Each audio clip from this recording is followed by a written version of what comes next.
உள்ளம் தேவனை பாடும், பாடி பாடி மகிழ்ந்திருக்கு. வாழ்வு தந்த தேவனை, வாழ வைக்கும் ராஜனை வாழ்த்தி பாடி மகிழ்ந்திருக்கு.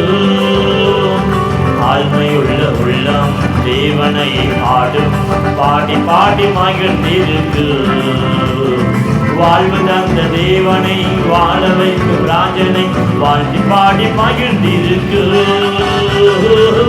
ஆத்துமா பாடிடுதே, ஆத்துமநேசர் இயேசுவையே பாடுவோமா.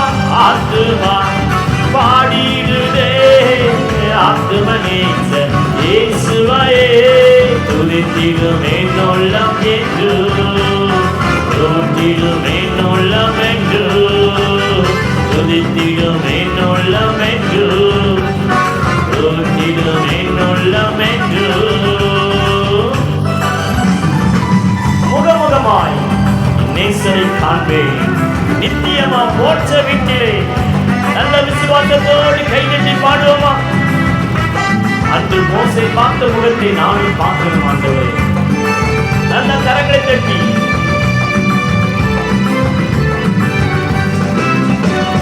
முகமுகமாக நேசரை காண்பேன், நித்தியமா மோட்ச வீட்டிலே.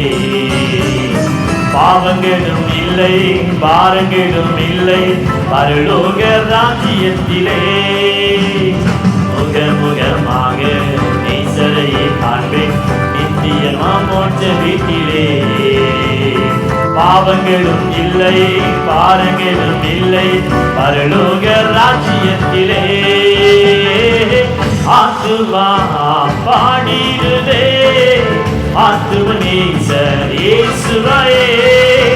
ஆத்துமா பாடிடுதே, ஆத்துமநேசர் இயேசுவையே துதித்திடும் என்னுள்ளம் என்று, துதித்திடும் என்னுள்ளம் என்று, துதித்திடும் என்னுள்ளம் என்று, துதித்திடும் என்னுள்ளம் என்று. என்னோடு உள்ளம் இயேசுவை பாடும், என்றென்றும் சூத்தரிக்கும். அவள் செய்த நன்மைகள் யாவையும் சொல்லி என்னுள்ளம் என்று போட்டு. ஆத்துமா பாடிடுதே, ஆத்துமநேசர் இயேசுவையே. ஆமென். ஆத்துமா பாடிடுதே, ஆத்துமநேசர் இயேசுவையே துதித்திடும் என்னுள்ளம் என்று, துதித்திடும் என்னுள்ளம் என்று, துதித்திடும் என்னுள்ளம் என்று, துதித்திடும் என்னுள்ளம் என்று. கரங்களை தட்டி அந்த தேவனுக்கு மகிமை செலுத்தும். ஹல்லேலூயா. அவர் ஒருவரே துதிக்கும், கனத்திற்கும் மகிமைக்கும் பாத்திரர். ஹல்லேலூயா. எந்த அளவுக்கு ஆண்டவரை உயர்த்துகிறோமோ அந்த அளவுக்கு ஆண்டவர் நம்மையும் உயர்த்த ஸ்தானத்தில் நம்மை நிறுத்துவார். ஏனென்றால் வேதவசனம் சொல்லுகிறது, honor me, I will honor you. என்னை கனம் பண்ணுகிறவர்களை நான் என்ன செய்வேன்? கனம் பண்ணுவேன் என்று சொல்லியிருக்கிறார். ஹல்லேலூயா. ஒரே பாடலை பாடி நம் அடுத்த பகுதிக்கு நேரம் நாம் செல்லுமாக. பாடல் தாளிலே 5வது பாடல். எக்கால சத்தம் வானில் ஒலிக்கிறது, இயேசு ராஜனை வந்திடுவார். ஆண்டவருடைய வருகை மிக சமீபம். ஹல்லேலூயா. இதோ சீக்கிரமாய் வருவேன் என்று சொன்னவர். ஆண்டவருடைய வருகைக்கு அடையாளமான சம்பவங்கள் மத்தேயு சுவிசேஷ புத்தகம் 24ஆம் அதிகாரத்தில் சொல்லப்பட்ட ஒவ்வொரு வேத வாக்கியங்களும் அப்படியே இன்றைய காலகட்டங்களில் நிறைவேறிக் கொண்டே இருக்கிறது. ஆண்டவருடைய வருகையும் மிக சமீபம். ஆமென். ஆண்டவருடைய வருகைக்கு நாம் எப்போதும் ஆயத்தமாய் நாம் வாழ்வோமாக.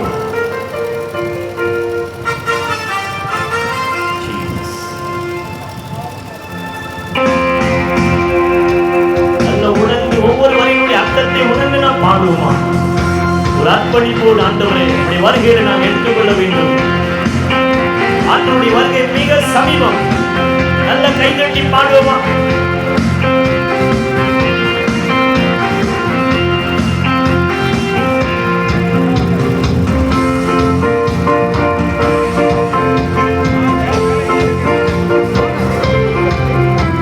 இக்கால சத்தம் வாழ்ந்தோடித்திடவே, இயேசு ராஜனை வந்திடுவார். இக்கால சத்தம் வாழ்ந்தோடித்திடவே, இயேசு ராஜனை வந்திடுவார். அந்த நாள் மிக சமீபமே, சுத்தர்கள் யாவரும் சேர்ந்திடவே. அந்த நாள் மிக சமீபமே, சுத்தர்கள் யாவரும் சேர்ந்திடவே.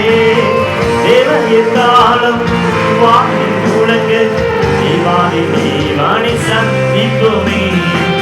தேவய காலம் வானில் முழங்க, தேவாதி தேவானை சந்திப்போமே.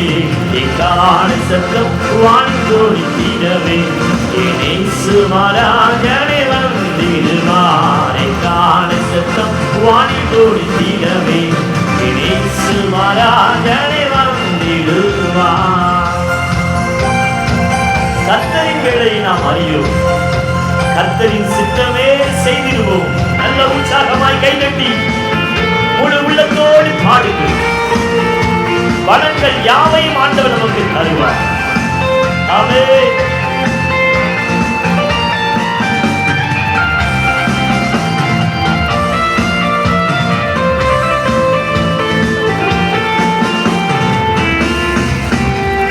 கர்த்தரின் வேளையை நாம் அறியோம், கர்த்தரின் சித்தமே செய்திடுவோம். கர்த்தரின் வேளையை நாம் அறியோம், கர்த்தரின் சித்தமே செய்திடுவோம்.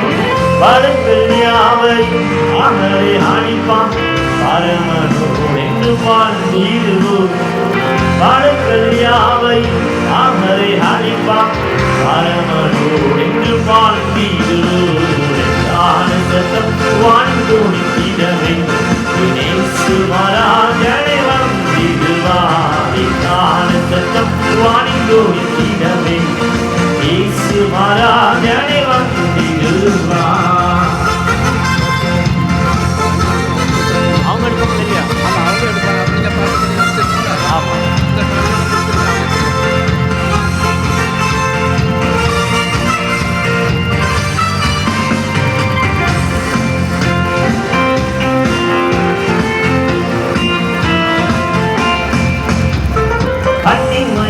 நேரத்தில் மாறிடுவோம், விண்ணிலே யாவரும் சேர்த்திடுவோம். கண்ணிமை நேரத்தில் மாறிடுவோம், விண்ணிலே யாவரும் சேர்த்திடுவோம். கண்ணீர் கவலை அன்றி இல்லை, கர்த்தர்தாமே வெளிச்சமவா. கண்ணீர் கவலை அன்றி இல்லை, கர்த்தர்தாமே வெளிச்சமவா. சத்தம் வாழ்ந்தோடித்திடவே, இயேசு மகாராஜனே வந்திடுவார். சத்தம் வாழ்ந்தோடித்திடவே, இயேசு மகாராஜனே வந்திடுவார். நல்ல கரங்களை தட்டி கர்த்தருக்கு மகிமை சொல்லுவோம். ஹல்லேலூயா. இதோ சீக்கிரமாய் வருவேன் என்று சொன்னவருடைய வருகைக்கு நாம் எப்போதும் ஆயத்தமாய் வாழ்வோம். கர்த்தர் பெரிய காரியங்களை செய்வார்கள். தொடர்ந்து நாம் அடுத்து ஆராதனை பதிலுக்கு நேரம் நாம் சொல்லுவோம். ஹல்லேலூயா.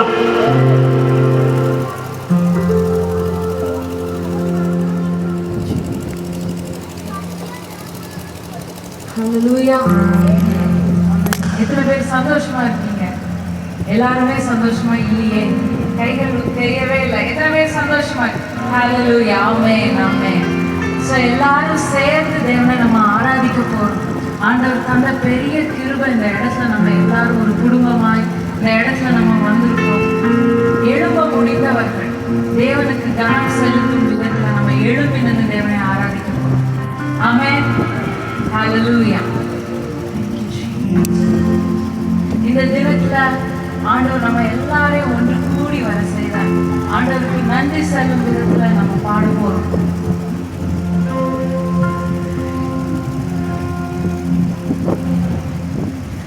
இன்றைய தினமதிலும் ஒரு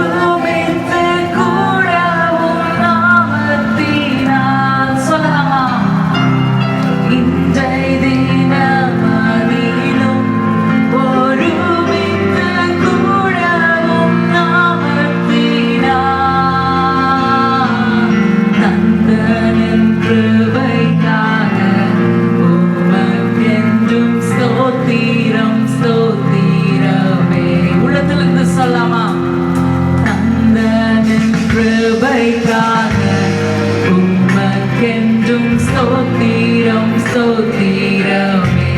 முறை கூட இன்றைய தினமதிலும் ஒருமித்து கூடவும் நாமத்தினா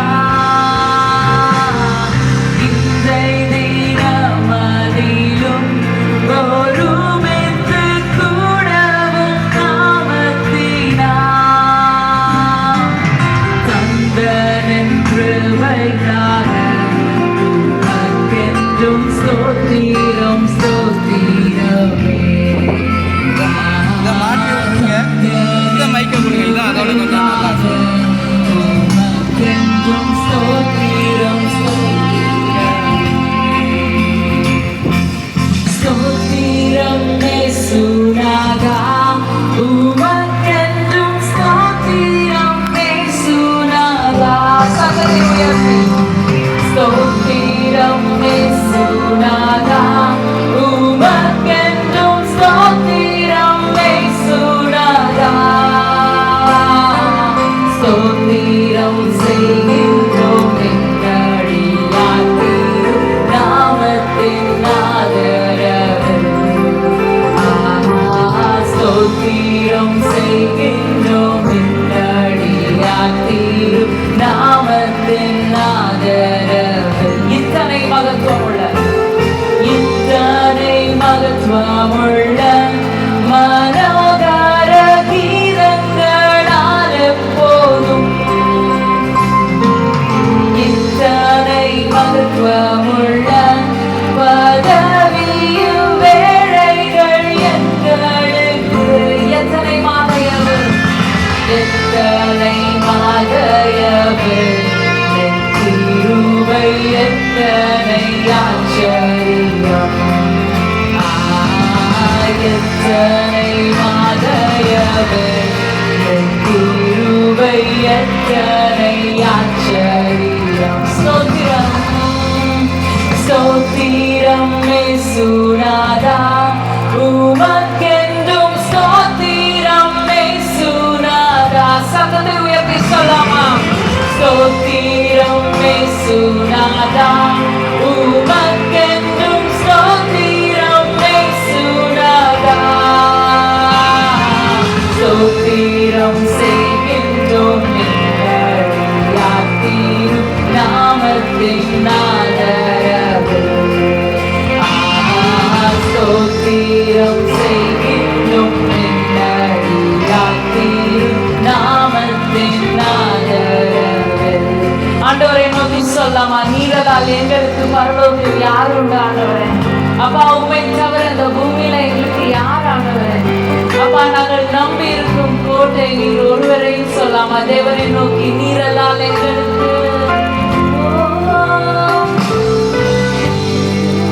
எங்களுக்கு பரலோகில் யாருண்டு ஜீவனாதா? நீரல்லால் எங்களுக்கு பரலோகில் யாருண்டு ஜீவனாதா? நீரே அன்றி யுகத்தில் வேறொரு தேற்றமில்லை பரனே. நீரே அன்றி வேறொரு தேற்றமில்லை பரனே. ஸ்தோத்திரம் இயேசுநாதா ஸ்தோத்திரம் இயேசுநாதா உமக்கென்றும் ஸ்தோத்திரம் இயேசுநாதா. ஸ்தோத்திரம் ஸ்தோத்திரம் இயேசுநாதா உமக்கென்றும் ஸ்தோத்திரம் இயேசுநாதா. ஸ்தோத்திரம் செய்கின்றோம் எங்கடியாத்திரும் நாமத்தின் ஆதரவில்.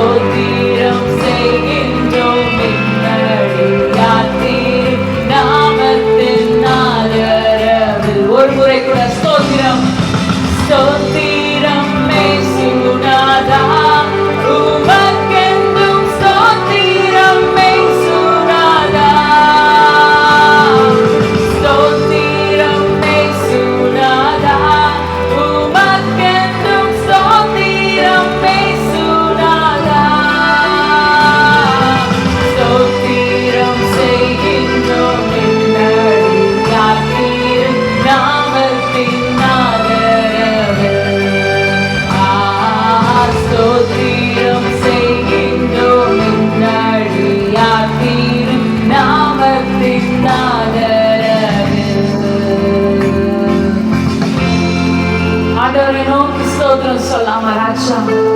இன்னைக்கு அப்பா எங்களை நீர் கொண்டு வந்தது உங்களுடைய சுத்த கிருபை. அப்பா எங்களுடைய நாசில உங்களுடைய சுவாசம் இருக்கிறது உங்களுடைய சுத்த கிருபை. தேவனை நோக்கி நன்றின்னு சொல்லலாமா?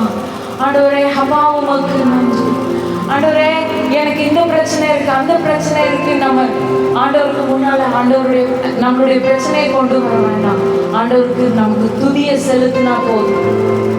எப்படி அந்த எரிகோ கோட்டை தகர்ந்ததோ, நம்மளுடைய பிரச்சனைகள் துதிக்கும் போது எல்லாம் தகர்ந்து விடும். ஆமென். தேவனை நோக்கி சொல்லலாமா? நீர் நல்லவர் ஆண்டவரே.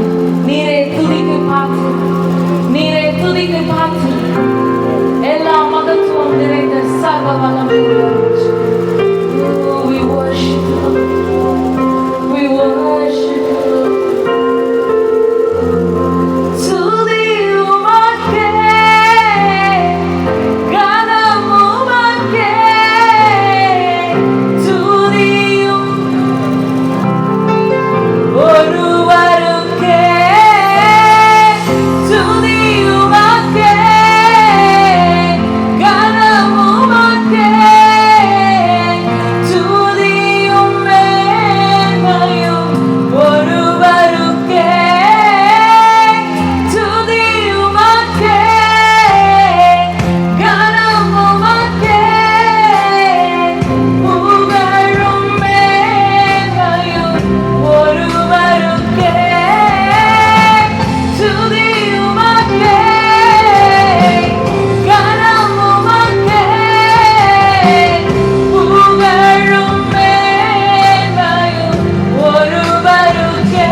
பரிசுத்தர், கேருபீன்களும் சேராபீன்களும் ஓய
ஸ்தோத்திரம் பாடியே துதித்திடுவேன்.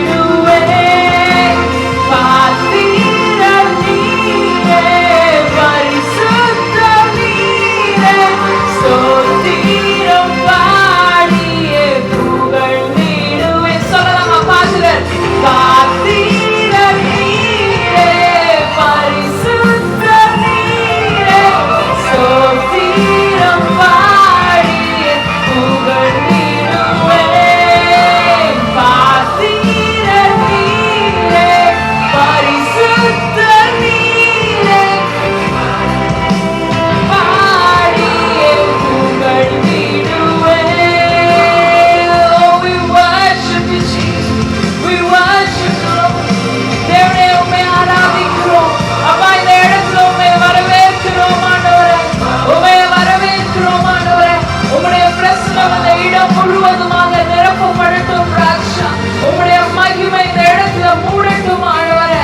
அப்பா, நீர் இந்த இடத்துல இருக்கிறதற்காக உமக்கு நன்றி செலுத்துகிறோம் ராஜா. உமக்கு நன்றி செலுத்துகிறோம். உமக்கு நன்றி செலுத்துகிறோம். ஒரு முறை கூட சொல்லமா? கனத்துக்குரிய தேவன் நீர், பாத்திரர் நீரே என்று சொல்லி ஒரு முறை பாடலாமா? பாத்திரர் நீரே, பரிசுத்தர் நீரே, ஸ்தோத்திரம் பாடியே புகழ்ந்திடுவேன். பாத்திரர் நீரே, பரிசுத்தர் நீரே, ஸ்தோத்திரம் பாடியே புகழ்ந்திடுவேன். கரங்களை உயர்த்தி ஹல்லேலூயா ஓசன்னா. கரங்களை உயர்த்தி சொல்லலாமா? ஹல்லேலூயா ஓசன்னா. ஹல்லேலூயா ஓசன்னா. ஹல்லேலூயா ஓசன்னா. ஒரு முறை கூட ஹல்லேலூயா. ஹல்லேலூயா ஓசன்னா. ஹல்லேலூயா ஓசன்னா. ஹல்லேலூயா ஓசன்னா. ஹல்லேலூயா ஓசன்னா. மரணத்தை ஜெயித்தவர், மரணத்தை ஜெயித்தவரே, உம்மை ஆராதனை செய்கிறோம். பாதாளம் வென்றவர், பாதாளம் வென்றவரே, உம்மை ஆராதனை செய்கிறோம். மரணத்தை ஜெயித்தவரே, மரணத்தை ஜெயித்தவரே, உம்மை ஆராதனை செய்கிறோம். பாதாளம் வென்றவர், பாதாளம் வென்றவரே, உம்மை ஆராதனை செய்கிறோம். ஹல்லேலூயா. ஹல்லேலூயா ஓசன்னா. சத்தத்தை உயர்த்தி. Oh, we worship you, Lord.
ராஜா. நன்றி ஆண்டவரே, சர்வ வல்லமை உள்ளவரே, உமக்கு நன்றி ஆண்டவரே. துதிக்கு பாத்திரரே, நன்றி ஆண்டவரே. நன்றி இயேசுவே, நன்றி அப்பா, நன்றி ஆண்டவரே. எங்களுடைய இருதயத்தை அப்பா உங்களுடைய பாதத்துல நாங்க ஊற்றி விட்டோம் ராஜா. அப்பா எங்களுடைய இருதயத்தை கண்ணோக்குகிற நல்ல தேவன் அப்பா நீர். எங்களை காண்கிறதற்காக நன்றி, எங்களை கண்டதற்காக நன்றி. நன்றி இயேசுவே, நன்றி அப்பா. எல்லா துதியும், எல்லா கனமும், எல்லா மகிமை உமக்கு ஒருவருக்கு நாங்கள் செலுத்துகிறோம் ராஜா. நீர் பெருகுவீராக ஆண்டவரே, நாங்கள் சிறுகணும். மீதியான நேரம் கூட இயேசுவின் மூலம் பிதாவே. ஆமென், ஆமென். ஆமென்.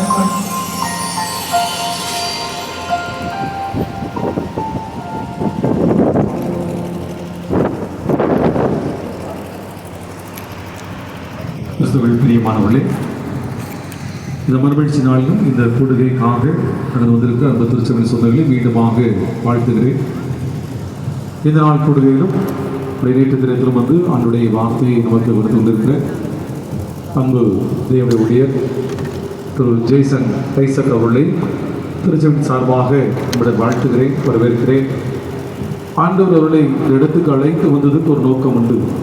இந்த நோக்கத்துக்காக அவர் அழைத்து வந்தாலும் அந்த நோக்கத்தை ஆண்டவர் நிறைவேற்றும் வண்ணமாக நாம் ஜெபத்தோடு செய்தி வேலைக்காக காத்திற்கு அழைக்கப்பட்டிருக்கிறோம். இப்பொழுது இந்த நேரத்தை அன்பு சகோதரரை கடலை கொடுக்கிறேன். அவர்கள் நமக்கு வந்து ஆண்டுடைய வார்த்தை நம்மிடத்திலே பகிர்ந்து கொள்வார்கள்.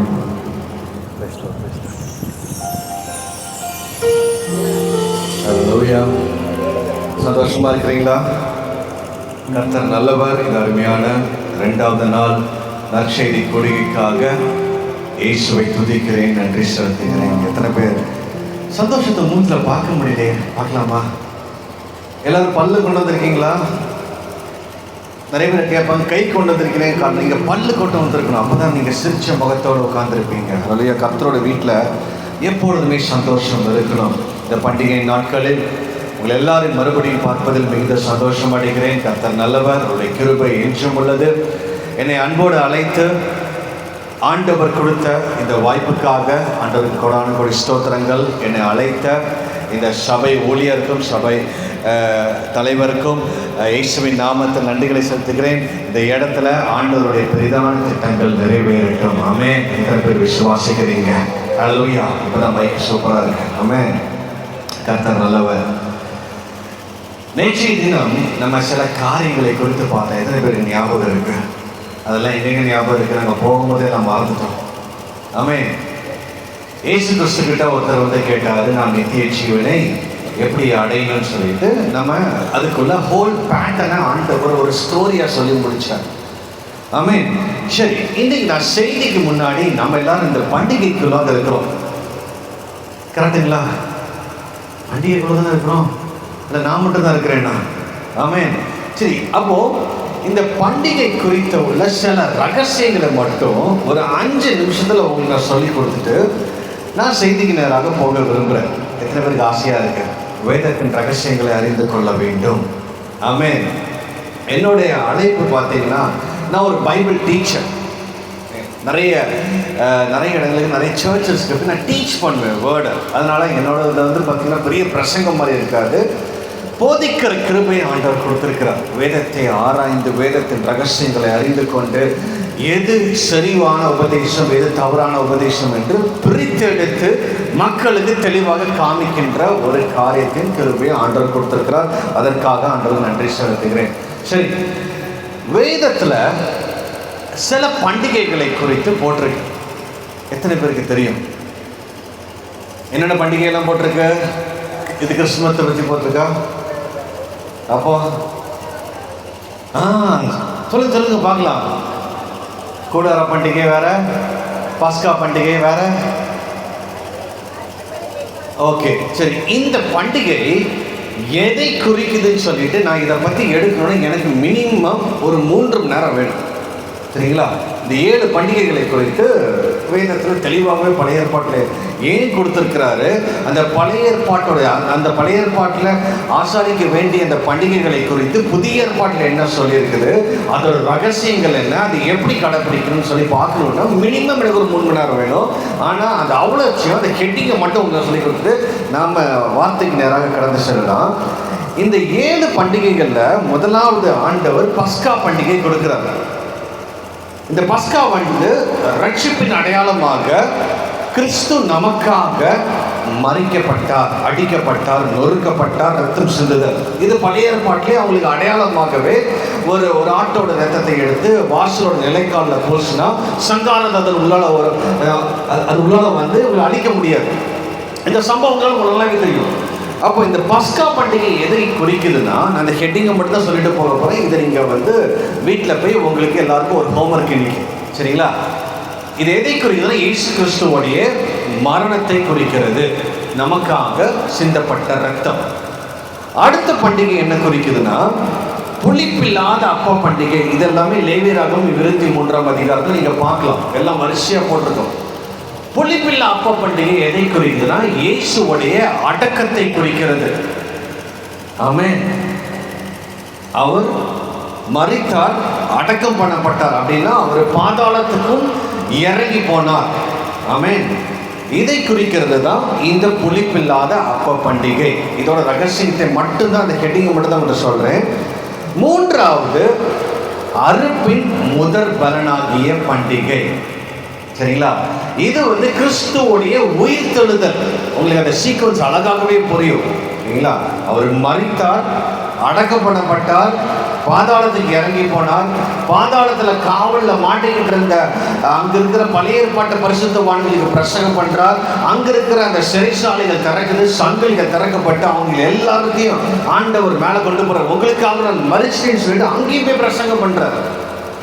மூன்றாவது நாள் உயிர்த்தெழுதலின் அடையாளமாக தான் இந்த அறுப்பின் முதற் பலன், ஓகேங்களா? கிறிஸ்துவோ மரித்தோரிலிருந்து நித்திரை அடைந்தவர்களில் முதற் பலன் ஆனார்னு சொல்லிட்டு ஒரு வசனம் இருக்கு. அவர் தான் முதற் பலன், சரிங்களா? மரித்தோரிலிருந்து ஃபர்ஸ்டா எந்திரிச்சவர், மகிமையாக எந்திரிச்சவர். லாசர் எந்திரிச்சிருந்து வேற, இவர் மகிமையாக எந்திரிச்சு வந்தார். அல்லேலூயா. சரி, இந்த 3 பண்டிகை புரிஞ்சிருச்சு. 4வது ஒரு பண்டிகை. இந்த பண்டிகையோட கால அட்டவணைகளே உங்களுக்கு தெரிஞ்சது இன்னும் சூப்பராக இருக்கும். அந்த ஃபர்ஸ்ட் டே என்ன நடக்கும், தேர்ட் டே என்ன நடக்கும், அதுக்கப்புறம் அதிலிருந்து 50வது நாள், அதான் பெந்தைகோஸ்தே என்னும் நாள். 4வது பண்டிகை பார்த்தீங்கன்னா இந்த பெந்தைகோஸ்தே என்னும் பண்டிகை. அப்போ இந்த பெந்தைகோஸ்தே என்னும் பண்டிகை தான் கரெக்டாக இயேசு கிறிஸ்து உயிர்த்தெழுந்து 50வது நாளில் பரிசுத்த ஆவியானவர் இந்த பூமிக்கு வந்தார். ஆமென். எத்தனை பேருக்கு தெரியும்? வந்தாருங்களா? வந்தவர் திருப்பி போயிட்டாரா? எங்க இருக்கிறாரு? இன்னும் இந்த பூமியில நமக்குள்ளாக வாசம் செய்து கொண்டிருக்கிறார். பரிசுத்த ஆவியானவருடைய அட்ரஸ் யாருக்காவது தெரியுமா? சொல்லுங்க பார்க்கலாம். யாருங்க? நம்ம தான். அவர் எந்த ஒரு பில்டிங்லையும் அவரை அவரை பூட்டி வைக்க முடியாது, அல்லது அவருக்குள்ளாக அதை வைக்க முடியாது. அவர் வந்து தங்குற ஒரே ஒரு இடம் நம்ம தான். நமக்குள்ளாக வந்து வாசம் செய்கின்ற அந்த தேவன். இந்த 4 பண்டிகைகள், சரிங்களா, இது ஏற்கனவே இயேசு கிறிஸ்துவோடைய முதலாம் வருகையில் நடந்து முடிந்தன. ஆமென். இப்போ நம்ம வந்து அந்த பெந்தைகோஸ்தே என்னும் பண்டிகையின் காலகட்டத்தில், இந்த காலகட்டம் இந்த 2000 வருஷமா நடந்துட்டு இருக்குது. பரிசுத்த ஆவியானவர் ஊற்றப்பட்டு பரிசுத்த ஆவியானவருடைய அந்த பண்டிகைக்குள்ளாக தான் நம்ம இருந்துட்டு இருக்கிறோம், சரிங்களா? எத்தனை பேருக்கு இது வரைக்கும் புரிஞ்சுது? அடுத்தது 5வது பண்டிகை. இது இனி நடக்க போற பண்டிகை. இது வந்து எக்கால பண்டிகை. ஏற்கனவே 4 பண்டிகை முடிஞ்சிருச்சு. இப்போ நம்ம 4வது பண்டிகையில இருக்கிறோம், சரிங்களா? அடுத்து சம்பவிக்க போற ரொம்ப முக்கியமான பண்டிகை, யாரெல்லாம் கிறிஸ்துவை ஏற்றுக்கொண்டு அவருடைய மரணத்தை விசுவாசித்து, அவர் எனக்காக பாதாளத்துக்கு போனார்னு விசுவாசித்து, எனக்காக உயிர் தெழுந்தார்னு விசுவாசித்து, பரிசுத்த ஆவியின் ஆளுகைக்குள்ளாக நிரப்பப்பட்டவராக இருந்தீங்கன்னா இந்த 4 பண்டிகைகளை நீங்க பங்கேற்றிருக்கிறீங்கன்னு அர்த்தம். இருக்கிறீங்களா? 4 பண்டிகை செலிப்ரேட் பண்றீங்களா? ஐயா, பழைய ஏற்பாட்டில் அது ஒரு அழகான சிஸ்டமாக கொடுத்தாரு. இதெல்லாம் நீங்கள் செய்யணும், இது புளிப்பில்லாத அப்பத்தை சாப்பிடணும், இத்தனாவது நாளில் கடைப்பிடிக்கணும். அது எல்லாம் வச்சு உடைச்சு எல்லா பண்டிகையும் கிறிஸ்து இயேசுவுக்கு நேராக அவரோட மிஷன்ஸுக்கு நேராக கொண்டு போயிட்டாரு.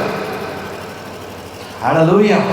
இப்போ இந்த 4 பண்டிகையில் நீங்கள் ரெடியாக இருந்தீங்கன்னா அடுத்த பண்டிகை தான் எக்கால பண்டிகை. இது ரொம்ப முக்கியமான பண்டிகை. இந்த வசனத்தை மட்டும் வாசிக்கிறேன், ஏன்னா ரொம்ப முக்கியம். இந்த பண்டிகையில் நம்ம ஆயத்தமாகணும். லேவியராகமம் 23:24 லேவியராகமம் 23:24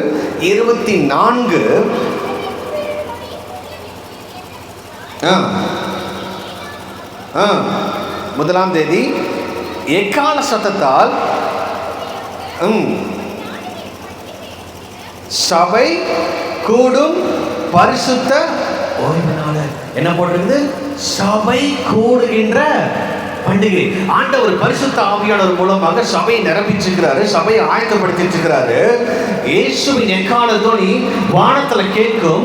மணவாளனாகிய கிறிஸ்து மேகத்தின் மத்தியில வரும் பொழுது யார் காதுல அவங்களோட செவிகள் அந்த எக்காலம் துணிக்கப்படுதோ அவங்க எல்லாவற்றையும் ஆண்டவர் கூட்டிக் கொண்டு அப்படியே எடுத்து செல்வார். இது பேரு தான் எக்கால பண்டிகை. ரெடியா இருக்கிறீங்களா? ஐயா, ரொம்ப சந்தோஷம். அசன பண்டிகை நாளைக்கு சூப்பரா நடக்க போகுது. எத்தனை ரெடியா இருக்கிறீங்க? அதற்கு முன்னாடி இந்த பண்டிகையில நம்ம ரெடியா இருக்கோம். எத்தனை பேர் ஆமென் சொல்றீங்க? அப்போ அடுத்த சம்பவிக்க போற ரொம்ப ஒரு முக்கியமான பண்டிகை. இந்த 4 பண்டிகையில நீங்க பார்ட்டிசிபேட் பண்ணாதான் 5வது பண்டிகைக்குள்ள நம்மளால போக முடியும். ஆப்ஷன் கிடையாது. அதெல்லாம் பார்த்துக்கலாங்க, எங்களை முடிஞ்சு கிடையாது. கிறிஸ்து எனக்காக மரித்தார், எனக்காக அடக்கம் பண்ணப்பட்டார், எனக்காக உயிர் தெழுந்தார், பரிசுத்த ஆவியானவர் எனக்குள்ளாக வந்து வாசம் செய்கிறார். இந்த ஸ்டேஜில் ஒவ்வொருத்தரும் காணப்பட வேண்டும். இப்படி இருந்தாதான் ஆண்டவர் அடுத்த 5வது பண்டிகைக்குள்ளாக கொண்டு போறார். அதான் எக்கால பண்டிகை. வானத்திலிருந்து ஒரு எக்காலம் தொனிக்கப்படும். முதலாவது கிறிஸ்தவர்கள் மரித்தவர்கள் உயிர் தருவார்கள். பின்பு உயிரோடு இருக்கிற நாமும் மேகம் நம்மளை அப்படியே பற்றிக்கொள்ளும். ஏன்னா மேகத்தில் அவர் இருக்கிறார். ஹல்லேலூயா. அந்த பாடல் அழகாக பாடின எக்கால சத்தம். ரெடியா இருக்கிறீங்களா? எங்கெங்க ரெடியா இருக்கிறோம்? ஹான் சத்தம் கேட்டு கேட்டு காதெல்லாம் வலிக்குது. ஆமே. இதுதான் 5வது பண்டிகை. அடுத்த சம்பவிக்க போற ரொம்ப ஒரு முக்கியமான பண்டிகை. இந்த பண்டிகை முடிஞ்சதுக்கு அப்புறம் அடுத்தது 6வது ஒரு பண்டிகை இருக்கு. இதெல்லாம் அடுத்த ஒரு 3 பண்டிகை இனிமேல் தான் நடக்க போகுது. பாவ நிவாரண பண்டிகை, the day of atonement. இந்த பாவ நிவாரண பண்டிகைனா இயேசு கிறிஸ்துவுடைய நியாய தீர்ப்பு. ஆமென். இயேசு கிறிஸ்துவுடைய நியாய தீர்ப்பு எப்ப தொடங்கணும்னா சபை எடுத்துக்கொள்ளப்பட்டதுக்கு அப்புறம் இந்த ஆண்டவர் இந்த பூமியை நியாய தீர்ப்பை விசாரிப்பார். சபை மேல இருக்கும். அந்த கிறிஸ்துவோடைய ஆட்சி இந்த பூமியில் நடக்க ஆரம்பிச்சிடும். அப்பவே தேவனுடைய கோபாக்கினி விழுந்து கொண்டிருக்கும். He will start his judgment. அந்த ஜட்ஜ்மெண்டோட எண்ட் எப்பன்னா அந்த 7 வருஷம் உபத்திரவ காலம் முடியும் நேரத்துல இயேசு கிறிஸ்துவும் சபையும் சேர்ந்து திரும்பி வருவாங்க தானே. அப்பதான் இயேசு கிறிஸ்து பிசாசை எப்படி அழிப்பார்னு வேதத்துல ரொம்ப அழகாக போட்டிருக்குது. எப்படி போட்டிருக்காரு தெரியுமா? யாருக்காவது தெரியுமா? அவருடைய நாசியின் சுவாசத்தால பாருங்க, நாசியின் சுவாசம் அப்படி பெரும் மூச்சு எடுத்து விட்டாலே அவன் முடிஞ்சது மேட்டர். அவனை பார்த்து நம்ம பயந்துகிட்டு இருக்கோம். ஹல்லேலூயா. எத்தனை பேர் சொல்றீங்க? அவருடைய நியாய தீர்ப்பை குறிக்கிறது தான் இந்த பாவ நிவாரண பண்டிகை. கடைசியாக ஒரு பண்டிகை இருக்கு, ஆசாரிப்பு கூடார பண்டிகை. இது 1000 வருஷ அரசாட்சி. பைபிள்ல நீங்க எங்க திருப்பி பார்த்தாலும் எத்தனை பேரபிள்ஸ், ஓமைகள், ஆண்டவர் அநேக காரியங்கள் ஓமை குறித்து பேசுறார். எல்லா ஓமையும் நீங்க உள்ளாட தோண்டி பார்த்தீங்கன்னா தேவனுடைய ராஜ்யத்துக்கு ஒப்பா இருக்கும். எந்த ஒரு ஓமையும் இந்த பூமிக்குரிய ஆசீர்வாதத்தை பத்தி பேசவே இல்லைங்க. இருக்குதுங்களா? ஒரு ஓமையை காமிச்சிருங்க பார்க்கலாம். இயேசு கிறிஸ்து 3 வருஷம் அவருடைய ஊழியத்துல ஒரு ஆசீர்வாதமாக பேசினாரா? பூமிக்குரிய ஆசீர்வாதத்தை குறித்து நான் நேற்றைக்கே கேட்டேன். இருக்குதுங்களா? எல்லாமே தேவனுடைய ராஜ்யத்துக்கு நேராக எல்லாம் கம்பேர் பண்ணிக்கிட்டு இருந்தார். ஆமென். இந்த ஆசாரிப்பு கூடார பண்டிகை 1000 வருஷம் அரசாட்சி. இயேசு தன்னுடைய ராஜ்ய கூடாரத்தை இந்த பூமியில ஸ்தாபிப்பார். இதான் எசேக்கியேல் கடைசி 10 அதிகாரத்தில் படிச்சு பார்க்கும்போது ரொம்ப அழகா தீர்க்கதரிசனம் எழுதியிருப்பார். எங்க லேண்ட் ஆவாரு, அவருடைய கால் எங்க மிதிக்கப்படும், எந்த வேல போவாரு, எந்த கேட்டை திறக்கும், இஸ்ரேல தேவாலயத்தில் எங்க போய் உட்கார்ந்துருப்பாரு, அவருடைய சிங்காசனம் எப்படி இருக்கும், உலகத்துல இருக்கிற எல்லா திசைகளுக்கும் ஒரு ஹைவே இஸ்ரேல் தேசத்துக்கு போட்டிருப்பாங்க. ஒவ்வொருத்தரும் அவங்க போய் அவர் வொர்ஷிப் பண்ணிட்டு வருவாங்க. இதெல்லாம் எங்க இருக்கு? பைபிள்ல இருக்கு. நாம அதை படிக்கிறோமா? நம்ம இன்னும் மோசே கதையும் நோவா கதையும் ஓதுங்க. ஆமென். ஐயா, ஏசாயா தொடங்கி மல்கியா வரைக்கும் அவங்க உரைக்கப்பட்ட எல்லா தீர்க்க தரிசனங்களும் அவங்களுடைய ராஜ்யத்தை குறித்து, சபை நாட்களை குறித்து ஒரு தீர்க்க தரிசனம் இல்லை. அவங்க எல்லாமே இயேசு கிறிஸ்துவோட முதலாம் வருகை குறித்து திருப்பி சொன்னாங்க. அதுக்கப்புறம் அவங்க வரைச்ச எல்லா காரியங்களும் 1000 வருஷம் அரசாட்சி. ஆமென். கர்த்தருக்கு காத்திருக்கிறவர்கள் புதுப்படை அடைந்து கழுகுகளைப் போல செட்டைகளை விரித்து உயிரை எழுப்புவார்கள். அதுக்கு அடுத்த வருஷம் அவர்கள் ஓடினாலும். சரி, இந்த வசனத்தோட நல்லா யோசித்து பாருங்க, இது எப்போ இந்த வசனம் சம்பவிக்கும்? யோசித்து பாருங்க. நீங்க ஓடினாலும் இலைப்பட மாட்டீங்க அப்படின்னா கர்த்தருக்கு காத்திருக்கிறவர்கள் புது பலனை அடைந்து, இது அந்த ரகசிய வருகையை குறிக்குது. கழுதைகளை போல எடுத்து காண கொண்டு போயிடுவார். கொண்டு போனதுக்கு அப்புறம் இவங்க ஒரு புது பலன் வந்துடும். அதாவது மகிமையின் சாயல். அதுக்கப்புறம் இவங்க என்னதான் ஓடினாலும் டயர்டுங்கிற கான்செப்டே கிடையாது. இருக்கிறீங்களா? ஆமென். சத்தியத்தை ரொம்ப காம்ப்ரமைஸ் பண்ணிருக்கோம். ஐயா, never compromise the word. ஆண்டவர் வேதத்துல ஒரு பெரிய எச்சரிப்பு யோவானுக்கு கொடுக்கிறார். நான் உனக்கு கொடுக்கப்பட்ட இந்த வெளிப்பாடுகளை ஒரு எழுத்து நீ மாற்றி எழுதிட்டாலோ அல்லது ஆட் பண்ணிட்டாலோ எக்ஸ்ட்ரா ஒரு புதுசா போட்டா கூட ஐயோட்ட கரெக்டா இருக்குங்களா? ஆனா இன்னைக்கு இஷ்டத்துக்கு நம்ம அடிச்சு விட்டுருக்கோம். ஆமென்.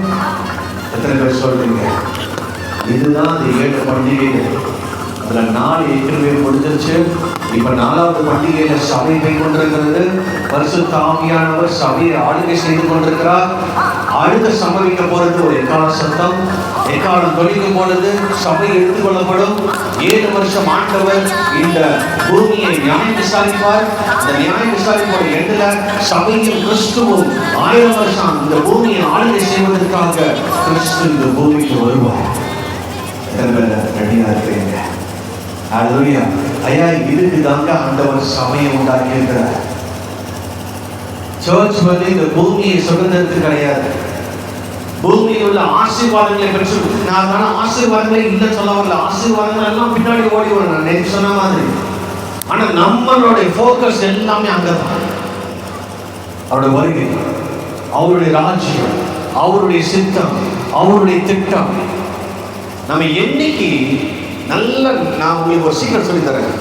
உங்களுடைய ஜெபம், உங்களுடைய தேவைகள், இந்த பூமிக்குரிய தேவைகளே நடக்கணும்னா அந்த தேவைகளை காட்டிலும் அவரை தேடுவதில் நீங்க அதிகமாக நீங்க கவனம் செலுத்தி பாருங்க. தேவை தானா சந்திச்சிருங்க.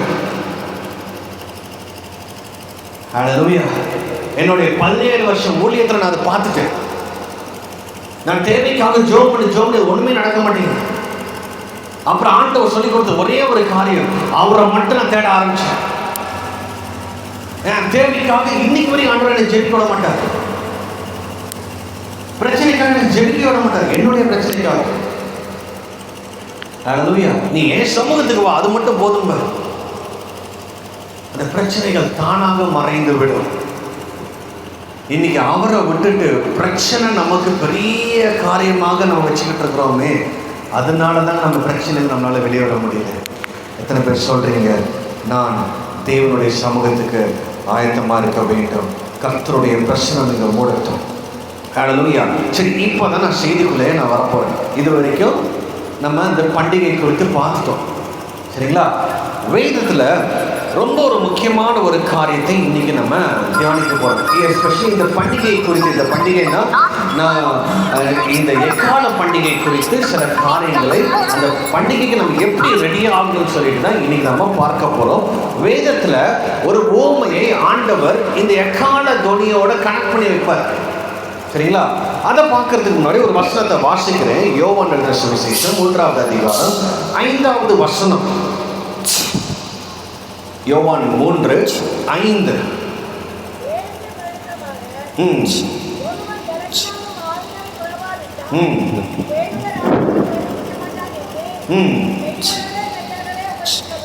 ஓகே, எத்தனை மெய்யாகவே இருக்கு? 2 மெய்யாகவே. ஆண்டவர் அந்த இடத்துல எப்பொழுதுமே ஒரு அழுத்தம் திருத்தமாக 2 தடவை சொல்லிட்டாருன்னா அதுல வேற மாற்றமே கிடையாது, ஆப்ஷன் கிடையாது, அதுல பைபாஸ் கிடையாது. என்ன போட்டிருந்தோம்? ஒருவன் ஜனத்தினாலும் ஆவியினாலும் பிறவாவிட்டால் தேவனுடைய ராஜ்யத்திலே பிரவேசிக்க மாட்டான் என்று அழுத்தம் திருத்தமாக 2 தடவை மெய்யாகவே சொல்லிட்டு முடிச்சிட்டாரு. அப்ப 2 விதமான ஒரு born again எக்ஸ்பீரியன்ஸை இங்க ஆண்டவர் எதிர்பார்க்க. 2 விதமான பிறப்பு நமக்கு இருக்கு. ஓகேங்களா? ஒன்று, இந்த பூமியில நம்ம மாம்சத்துல பிறந்துட்டோம். அதுக்கப்புறம் ஆவிக்குரிய பிறப்புல 2 டிவிஷனை தான் இங்க காமிக்கிறார். மாம்சத்துல இந்த பூமிக்கு நம்ம பிறந்தாச்சு, இது மாம்சத்தின் பிறப்பு. ஆவிக்குரிய பிறப்பை 2ஆம் பிறக்கிறாரு. ஒன்று ஜலத்தினாலும், இன்னொன்று ஆவியினாலும். இந்த ஜலங்கிறது வாட்டர். நமக்கு ஞானஸ்தானம் நமக்கு ஆண்டவரை ஏற்றுக்கொள்ளும் பொழுது, ஆண்டவரை விசுவாசிக்கும் பொழுது, அவருடைய வார்த்தையை நமக்கு யாராவது சொல்லி அந்த வார்த்தையின் மூலமாக எனக்குள்ளாக மனம் திருந்துதல் உண்டாகி, இயேசுதான் மெய் தேவன், இயேசுதான் ரட்சகர், இயேசு நான் ஏற்றுக்கொண்டுகிறேன்னு சொல்லிட்டு அடையாளமாக நான் வெளிப்படையாக காமிக்கிறதுக்காக தான் நான் ஜலத்தின் மூலமாக ஒரு ஞானஸ்தானம் எடுத்திருக்கிறேன். சரிங்களா? இது ஒரு அடையாளம். அப்ப இதுல ஒரு பிறப்பு உண்டாகுது. என்ன பிறப்பு? இந்த ஜலத்தின் மூலமாக வருகின்ற பிறப்பு இல்ல, வார்த்தையின் மூலமாக வருகின்ற பிறப்பு. அதை பேச ரட்சிப்புன்னு சொல்றோம். ஆமென். புரியுதுங்களா? ஏதோ நம்ம கிறிஸ்துவ குடும்பத்துல பிறக்கிறது ரட்சிப்பு கிடையாது. கிறிஸ்துவை எனக்குள்ளாக பிறந்திருக்க வேண்டும். கிறிஸ்துவை மெய்யாலுமே எனக்குள்ளாக பிறந்தால்தான் நான் ரட்சிக்கப்பட்டிருக்கிறேன். ஹல்லேலூயா. இந்த ஒரு பிறப்பின் அனுபவம், இந்த வார்த்தையின் மூலமாக எனக்குள்ளாக உண்டாகுகின்ற ஒரு பிறப்பு. சரி, இப்படி இந்த வார்த்தை எனக்குள்ளாக வரும் பொழுது என்ன நடக்குதுன்னு பாருங்களேன். Thank you Jesus. ஓகே, இந்த வார்த்தை எனக்குள்ளாக வரும் பொழுது எபேசியர் 1ஆம் அதிகாரம் 13வது வசனம் என்ன நடக்குதுன்னு பாருங்களேன்.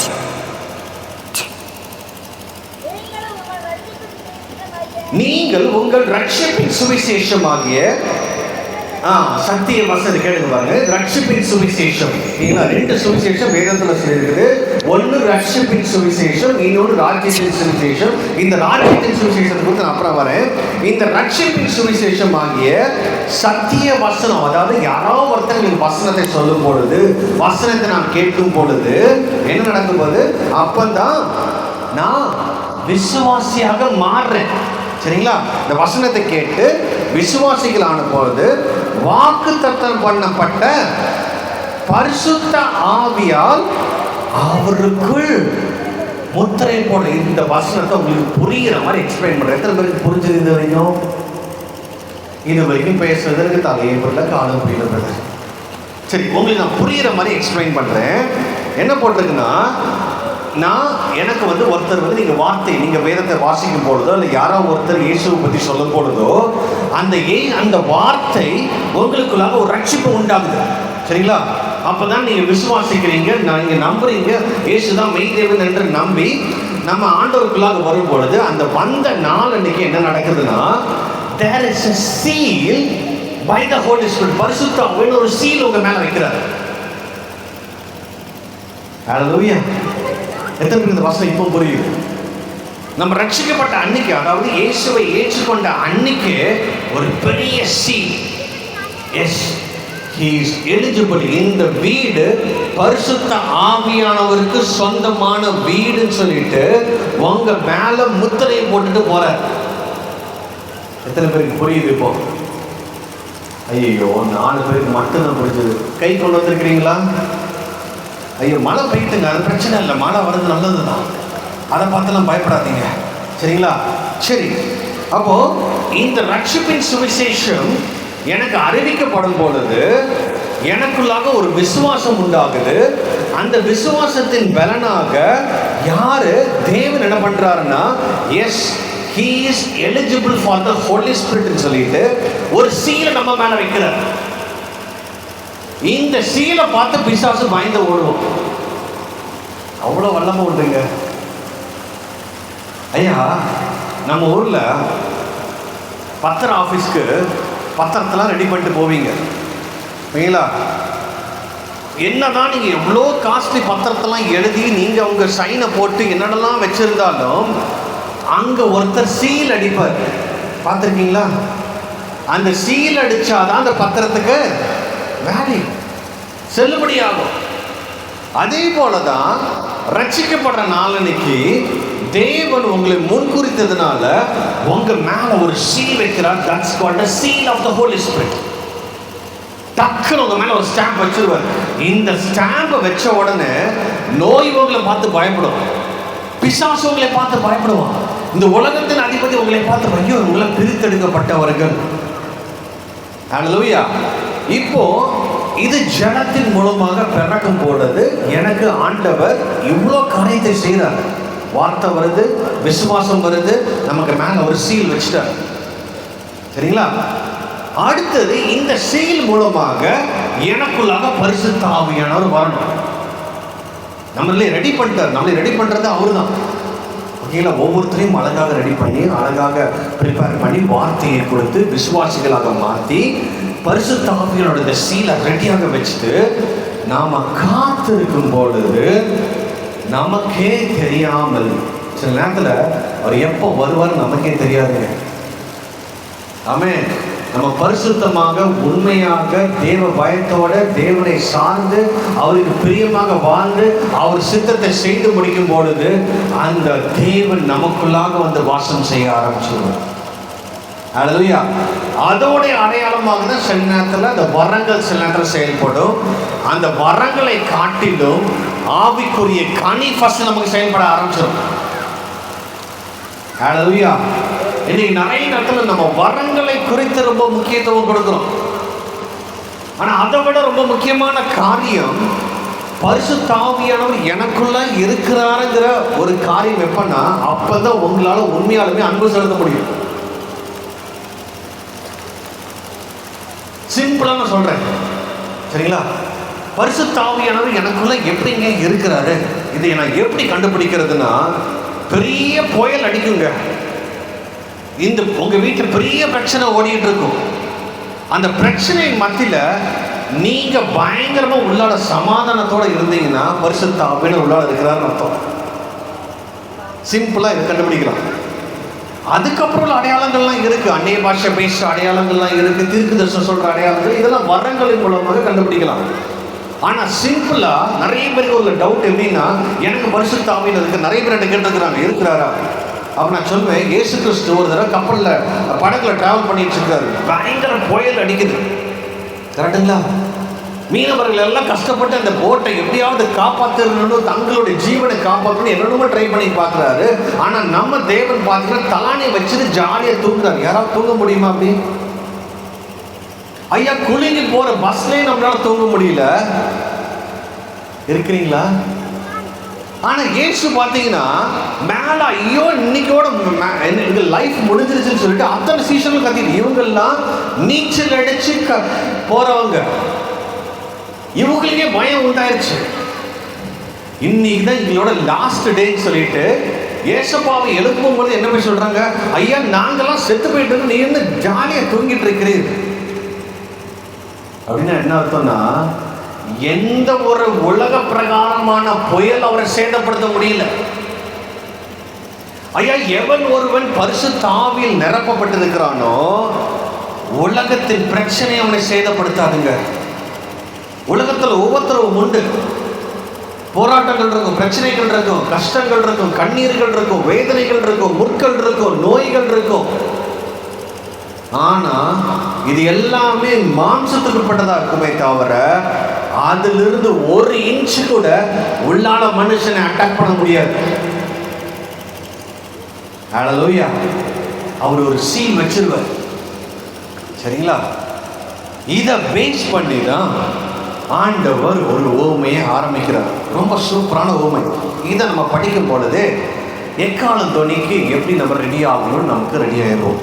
மத்திய 25ஆம் அதிகாரத்தில் ஆண்டவர் ஒரு ஓமையை ஆரம்பிக்கிறார். 1வது வசனத்திலேயே, அப்பொழுது பரலோக ராஜ்யம் தங்கள் தீவெட்டுகளை பிடித்துக் கொண்டு மணவாளனுக்கு எதிர்கொண்டு போகப்பட்ட 10 கன்னிகைகளுக்கு அப்போ எத்தனை பேர் இருக்கிறாங்க? 10. இவங்க 10 பேர் எப்படி இருக்கிறாங்க? கன்னிகைகள். அந்த கன்னிகைகளோட அர்த்தம் என்னன்னா பரிசுத்தமா இருக்கிறாங்க. சரிங்களா? இவ்வளவு உண்மையா இருக்கிறாங்க, ஒழுங்கா இருக்கிறாங்க, தேவனுக்கு பிரியமா இருக்கிறாங்க, பரிசுத்தமா இருக்கிறாங்க, தேவன் விரும்புகிற அந்த ஒரு கன்னிகையின் கேட்டகரியில் வந்துட்டாங்க 10 பேருமே. இன்னைக்கெல்லாம் பாருங்க, பரிசுத்தம் இல்லாம நிறைய பேர் ஊழியம் பண்ணிட்டு இருக்கிறாங்க.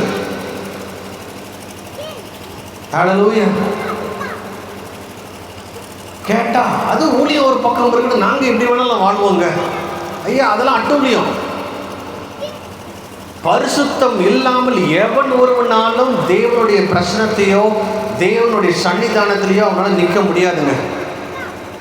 பிரசங்கம் வேணா சூப்பரா பண்ணலாம், அற்புதங்களை அடையாளங்களை செய்யலாம், ஏன்னா பிசாசும் செய்வான். அதை பார்த்து ஒரு நாள் ஏமாந்துடாதீங்க.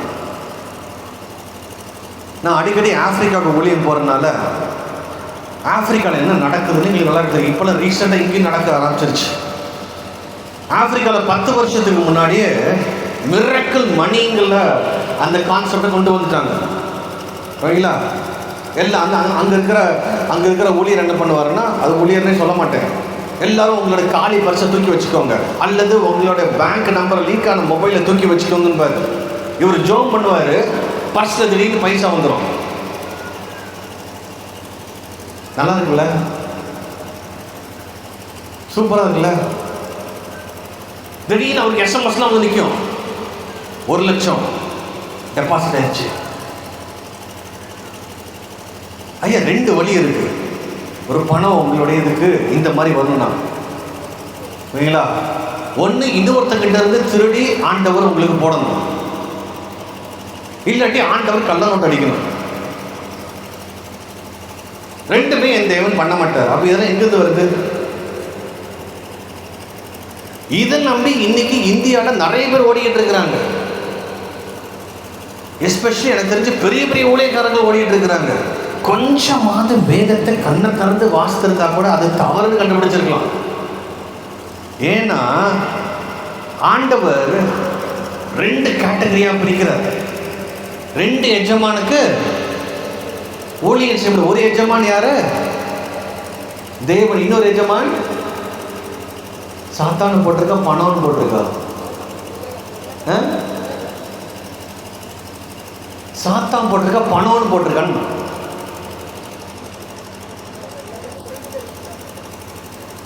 ஆமென். 2 எஜமான் இருக்கிறாங்க. இங்கிலீஷ் பைபிள் ரொம்ப தெளிவாகவே இருக்கும். ஒரு எஜமானுடைய பேர் தேவன், இன்னொரு எஜமானுடைய பேர் மணி, பணம். ஹல்லேலூயா. ஐயா, ஆண்டவர் ஒரு அற்புதம் செய்யணும்னா வேதத்துல ஏகப்பட்ட அற்புதங்களை செஞ்சார். காண ஒரு கல்யாணத்தில் அற்புதங்களை செஞ்சாரு, பிறவிக்குள்ள குருடாக்குறாரு. எல்லா அற்புதத்துக்கு பின்னாடி ஒரு ஸ்பிரிச்சுவல் மீனிங் இருக்குங்க. இன்னைக்கு நம்மளோட வாழ்க்கையில ஆண்டவர் ஒரு அற்புதம் செய்யணும்னா உங்களுடைய ஆவிக்குரிய ரீதியில ஒரு இம்பாக்ட் பண்ணாம அவர் அற்புதம் செய்ய மாட்டார். உங்களுடைய சோல், உங்களுடைய ஆத்மா ரட்சிக்காமல் எந்த ஒரு அற்புதமும் உங்களோட வாழ்க்கையில நடந்துச்சுன்னா அது தேவனிடத்திலிருந்து வரல, பிசாசுகிட்ட வருதுன்னு அர்த்தம். எத்தனை பேர் சொல்றீங்க? ஹல்லேலூயா. அப்போ என் வாழ்க்கையில் உள்ள அற்புதம் இயேசு கிட்ட வரும் பொழுது கிளியரா நீங்க கண்டுபிடிச்சிடலாம். அது உங்களுடைய ஆத்மாவை புதுப்பிக்கும். ஒரு அற்புதம் நடக்கும்போது, ஆமென். ஐயா, பர்ஸ்ல பணம் வர்றது உங்க ஆத்மாக்கு ஒரு பிரயோஜனம் கிடையாது. ஆனா அதே நேரத்தில் யாராவது மூலமா உங்களுடைய தேவைகளை சந்திப்பார். ஆமென். சரி, அப்போ இங்க 10 கன்னிகைகள் இருக்கிறாங்க. 10 பேரும் பரிசுத்தமா இருக்கிறாங்க, ரெடியா இருக்கிறாங்க. எதுக்கு ரெடியா இருக்கிறாங்க? இவங்க தீவெட்டிகளை பிடித்திருக்கிறாங்க. தீவெட்டிகள்னா வெளிச்சம், உலகத்துக்கு வெளிச்சமாக இருக்கிறாங்க அப்படின்னா ஊழியம் பண்றாங்கன்னு அர்த்தம். சூப்பரா ஊழியமும் பண்ணிட்டு இருக்கிறாங்க, மற்றவங்களுக்கு ஒளியா இருக்கிறாங்க, தேவனுடைய வெளிச்சத்தை கையிலேயே வச்சிருக்கிறாங்க, பரிசுத்த வாழ்க்கையை வாழ்ந்துட்டு இருக்கிறாங்க. மொத்தம் எத்தனை பேர் இருக்கிறாங்க? 10 பேர். சரி, இந்த 10 பேர்ல அவர்களில் 5 பேர் எப்படி இருக்கிறாங்க? புத்தி உள்ளவர்களும் 5 பேர் புத்தி இல்லாதவர்களும். ரெண்டா பரிசுத்தர். ஒரு பக்கம் பரிசுத்தமா வாழ்ந்துட்டாங்க. பரிசுத்தமா வாழ்ந்தா போதும் தேவனுடைய ராஜ்யத்துக்கு போயிடா நம்ம நினைக்கிறோம். தேவனுடைய ஊழியத்தை அந்த தீவட்டியை சுமந்துட்டு போனா ஊழியம் பண்ணிட்டு இருக்கிற தேவன் என்னை கொண்டு போயிருவார்னு நினைக்கிறோம். சரி, இதுல ஆண்டவர் 2 டிவிஷனா பார்க்கிறார். அதுல 5 பேருக்கு புத்தி இருக்கிற, 5 பேருக்கு புத்தி இல்லாதவன்ட்டாங்க. இங்கிலீஷ் பைபிள்ல இன்னொரு ஃபூலிஷ் வெர்ஜன் போட்டிருக்கோம். புத்தி இல்லாதவர்கள் தங்கள் தீவெட்டிகளை எடுத்துக்கொண்டு போனார்கள், ஆனால் எண்ணெயோ கொண்டு போகவில்லை. அப்போ அந்த தீவெட்டி அதுல எரிஞ்சிட்டு இருக்குது, ஊழியம் பண்ணிட்டு இருக்குது. அந்த தீவெட்டியோட அர்த்தம், அதுல மேல இருக்கிற நெருப்பு வார்த்தையின் அர்த்தமாக இருக்கிறது. 2 பேர்ட்டையும் வார்த்தை இருக்குது அப்படின்னா 2 பேரும் அந்த வார்த்தையின் மூலமாக ஜனத்தின் அந்த பிறப்பை பெற்றுக் கொண்டிருக்கிறார்கள். எத்தனை பேருக்கு புரியுது? இந்த வார்த்தையின் மூலமாக அந்த ரட்சிப்பின் அனுபவத்தை பெற்றுக்கொண்டு இவங்க எல்லாமே ரெடியா இருக்கிறாங்க. சரிங்களா? ஆனால் அதுல புத்தி இல்லாதவர்கள் பரிசுத்த ஆவியானவர் என்னங்கிறத the anointing, the Holy Spirit, பரிசுத்த ஆவியானவர் அவங்களுக்குள்ள வருவதற்கு இடம் கொடுக்கல. ஆமென். எத்தனை பேர் ஆமென் சொல்றீங்க?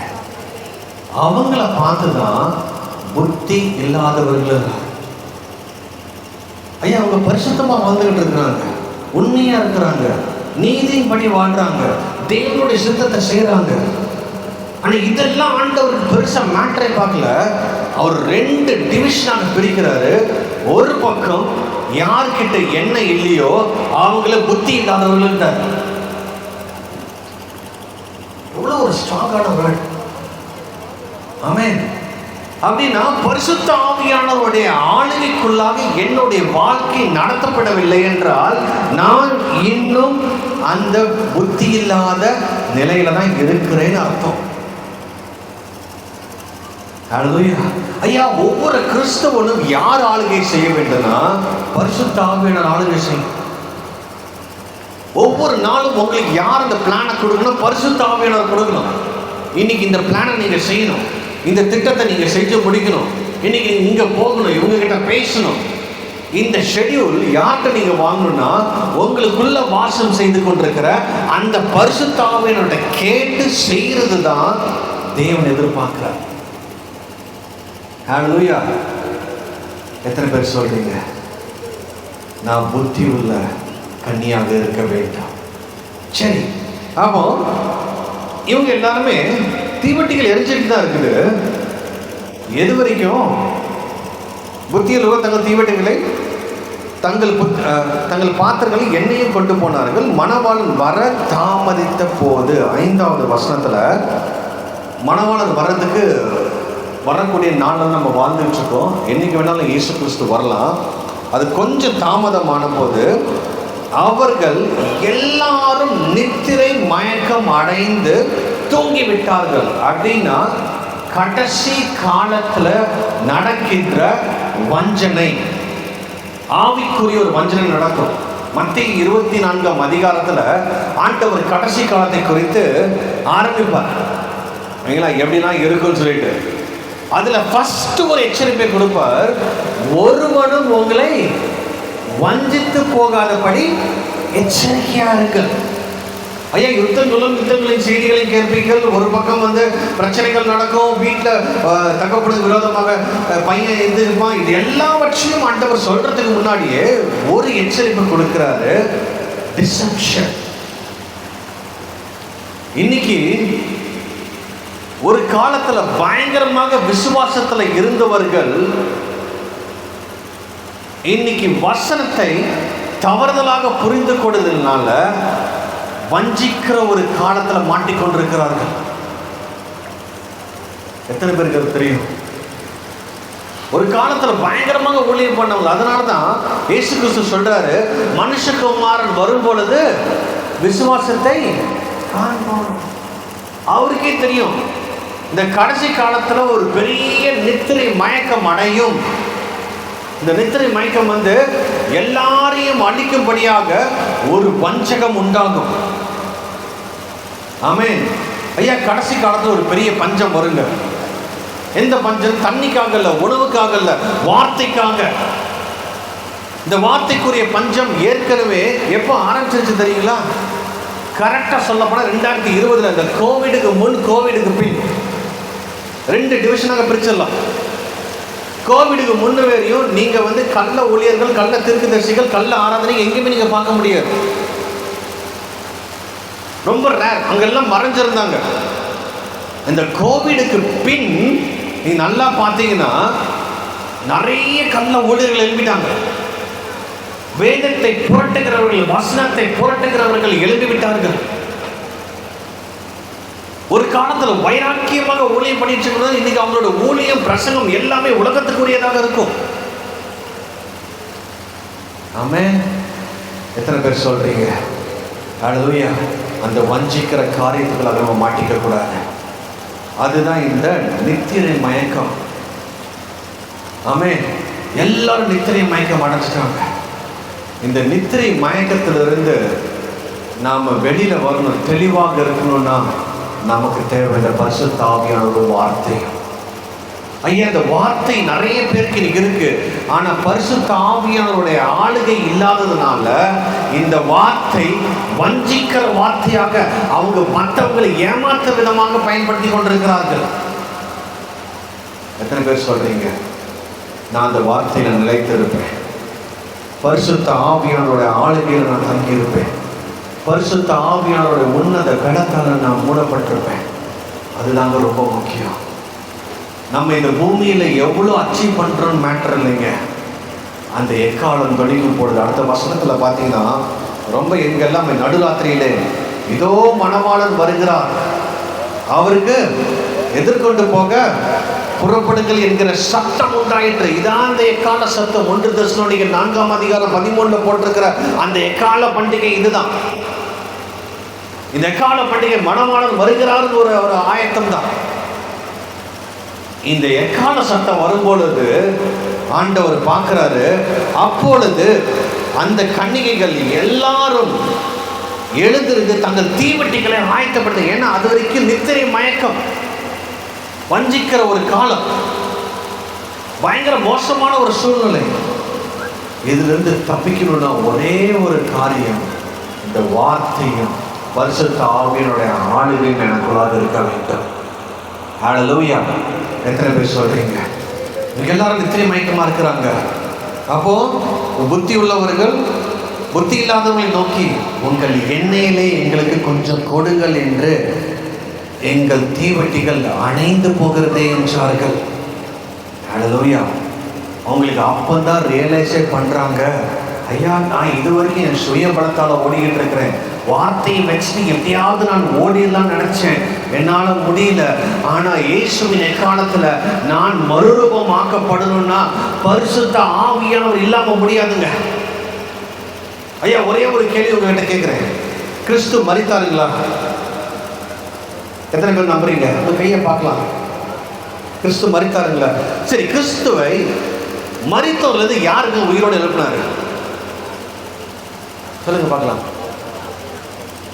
சரி, தேவன் இன்னும் ஸ்பெசிபிக்கா சொல்ல போனா யாரா இருக்கும்? பரிசுத்த ஆவி. ஏன்னா கிறிஸ்துவை மரித்தோரிலிருந்து உயிர்த்தெழ வைத்த அந்த ஆவி. கிறிஸ்துவுக்கு நல்லாவே தெரியும், நான் மரிச்சா எனக்குள்ள வாசம் செய்துட்டு இருக்கிற அந்த பரிசுத்த ஆவியானவர் என்னை எழுப்பிடுவாருன்னு தெரியும். அதனால தான் அவர் தைரியமா அங்க உட்கார்ந்துட்டார். எத்தனை பேர் சொல்றீங்க ஹல்லேலூயா? அதனால தான் தைரியமா அவர் இயேசுவுடைய மரணத்தை அவர் ஏற்றுக்கொண்டார். பிதா எனக்கு என்ன வச்சிருந்தாலும் பரவாயில்ல, எனக்கு ஆவியானவர் என்னை உயிர்த்தல மேல கொண்டு போயிடுவார்ன்றார். எத்தனை பேர் ஆமென் சொல்றீங்க? ஹல்லேலூயா. மேபி உங்களுக்கு கஷ்டமா இருந்தால் நீங்க அங்க கூட போய்க்கலாம். பிரச்சனை இல்லை. அப்படியே இந்த பிரச்சனை அப்படியே நீங்க கொஞ்சம் அப்படி மூவ் ஆயிடலாம். எல்லாரும் அந்த இடத்துல பிரச்சனை பண்ணிடலாம்.